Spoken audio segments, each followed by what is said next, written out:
Hi, you're with Julian on the Brown Notes, and I'll be not doing that many more album reviews this year, because I normally do my albums of the year, films of the year, best and worst, and tracks of the year in the last 3 radio shows of the year, but I've been doing my top 200 tracks of all time to celebrate my 50th birthday.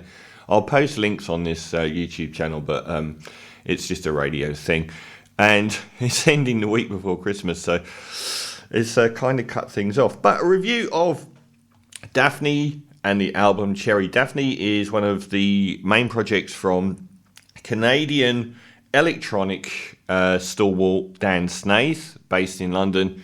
Most analogous to me to Nicholas Jaar, who's going to come up in the next album review, in the fact that he records under a number of main monikers, like Jaar's got Dark Side and his solo stuff.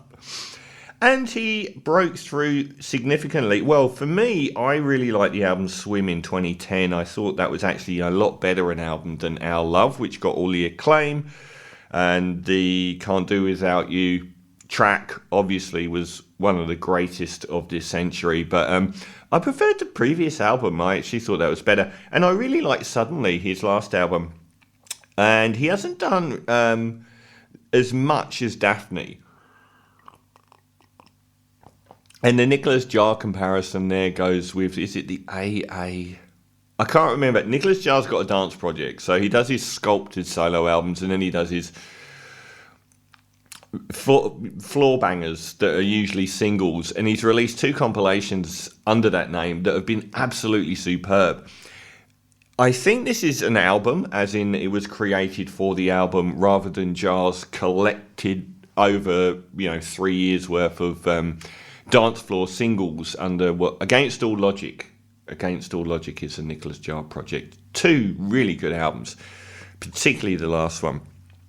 But I think this was all made for this album called Cherry. So his last album as Caribou came out in 2020, and Jolly Mai came out in 2017, but he's only done one other studio album as Daphni, Geelong, in 2012. So Cherry is the first prominent release for the Daphni for most of the modern era listeners.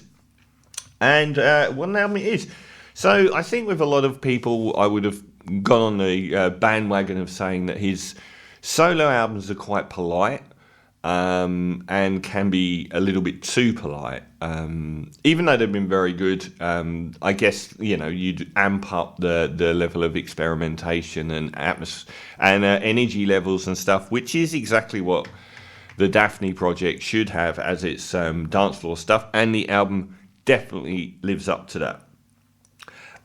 There is a wild range of Catnip, for me, electronic music influences. I like nearly all of them.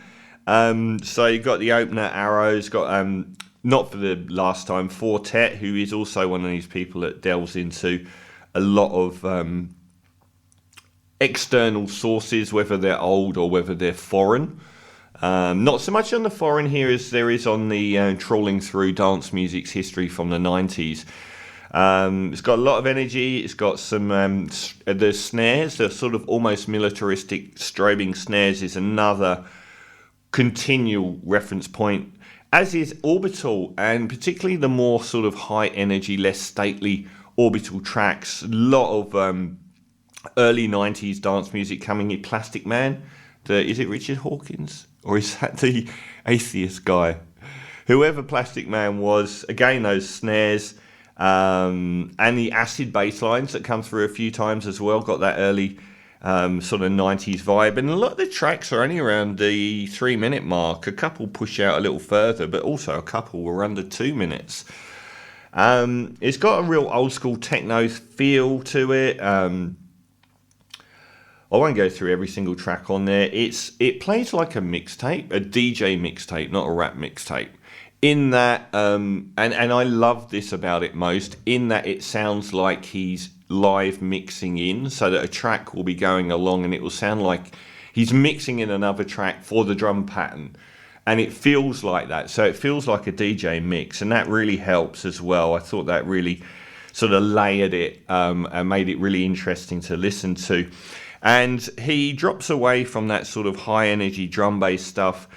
Tracks 4 and 5, Art Blocks and Falling, are just arpeggiated almost synths. Something as well that Orbital used to do around the time of their Brown album, which is a nice sort of palette cleanser. No percussion at all. And I thought a track that only lasts a minute. Sorry, I should have said Crimson and Art Blocks. And Cherry was the second longest track, the title track, track 2. But Falling is only a minute 13 long, and it brings in filtered disco, and I so wanted it to go on longer. I really hope that is a fragment of a track he's going to release, or maybe he has released. Got this Daft Punk voice, human voice coming in. Only a minute and 13 seconds of it, but you're like, no, come on, no. And the 7, Mania, references Sasha's Expander, arguably the greatest moment in trance history, arguably the greatest arpeggiated synth line in history. Great references in this, and a really good pacing as well. Take 2, full-blown Disco Odyssey in 3 minutes and 20 seconds, which is fabulous. And a UK garage feel, like sort of 4 a.m. on Clavicle. Real sort of Take No Prisoners sort of vibe to it. I thought this was brilliant, and I thought the sort of tracks Cloudy, Car Plus and Amber, which are 11, 12 and 13 out of a 14 track album, were the most boring. I just thought that they sort of... the other tracks go on these odysseys, and they're only like 3 minutes long, and they achieve a lot, whereas these sort of reach holding patterns very quickly. And they're not bad. I just didn't think that they brought the album down a little bit for me, because one of them is like the longest track, Cloudy, 6 minutes 52, and it's got interesting elements, but the other ones, you're not even done processing one element before another one arrives, and they arrive in waves. Here it's more like the song exists in the same template for too long, and I felt that for those 3 tracks in a row, and then they introduce an element that isn't quite as enthralling or compelling as the previous tracks.